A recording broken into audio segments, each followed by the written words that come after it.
Zaffis.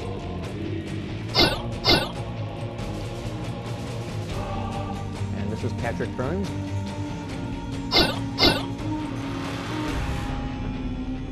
And we're coming to you from the RMS Queen Mary.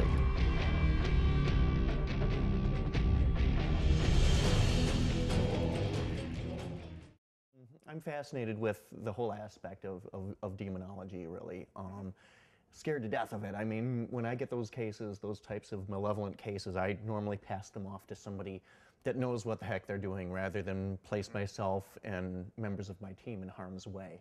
What would be the advice that you would give to people budding in the paranormal that are really fascinated and interested in getting into demonology?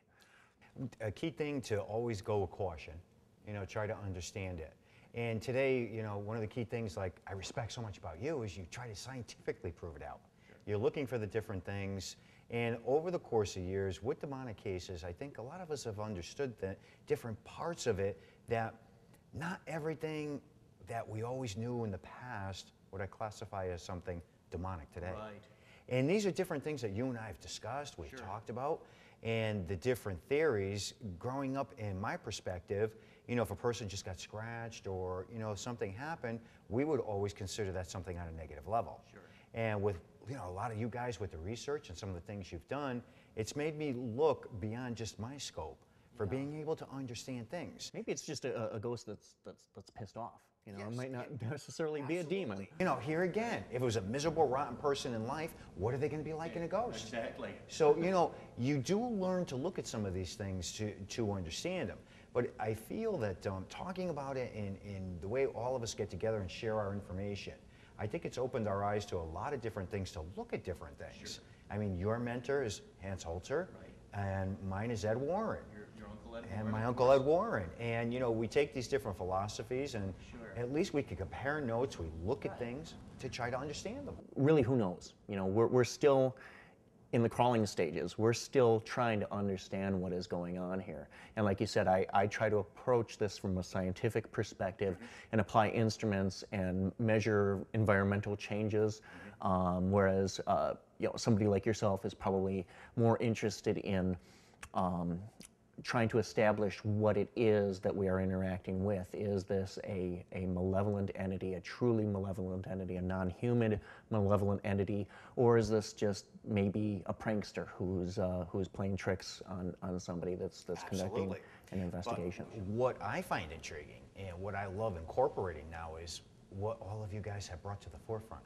Scientifically proven it out. Sure. When I do go in, a lot of it was always on a spiritual perspective. That's the way I got into the work. But integrating over the past several years with watching what you've accomplished, watch what you have done from a scientific approach, I look at that and incorporate all that.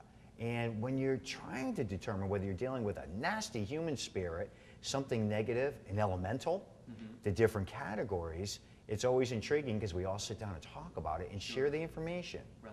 To me, that's phenomenal. Yeah. Absolutely phenomenal. Well, I interviewed Hans Holzer in his apartment in New York City about a year and a half ago, and I'm actually going to be returning to New York in a couple of weeks to conduct another interview with him. And he comes from a whole different era and a whole different mindset.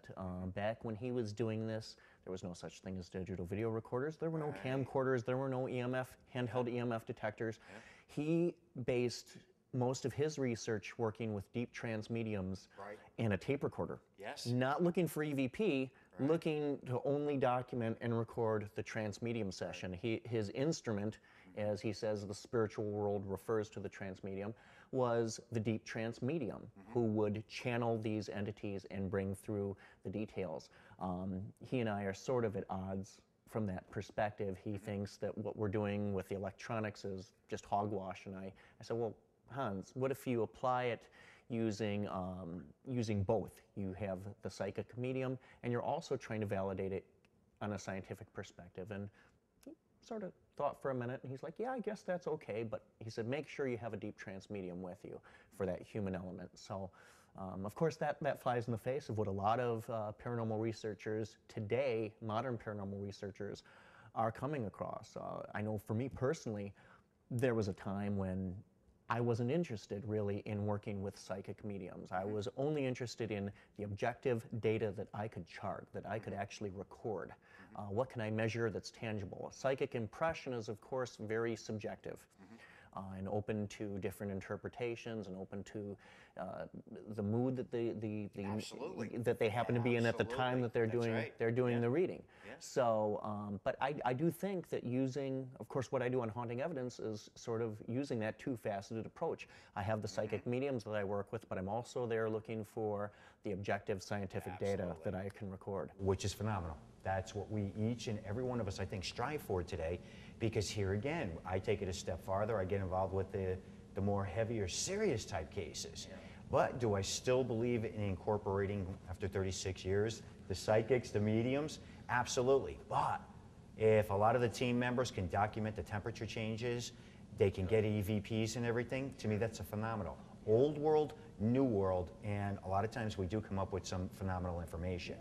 But you know, here again, we always think about that, and with the psychic element or mediums and everything like that, we always got to be careful with a lot of the information they bring forth. Is it tainted? Is it something coming in from another perspective? So I think what a lot of us do look at that very objectively.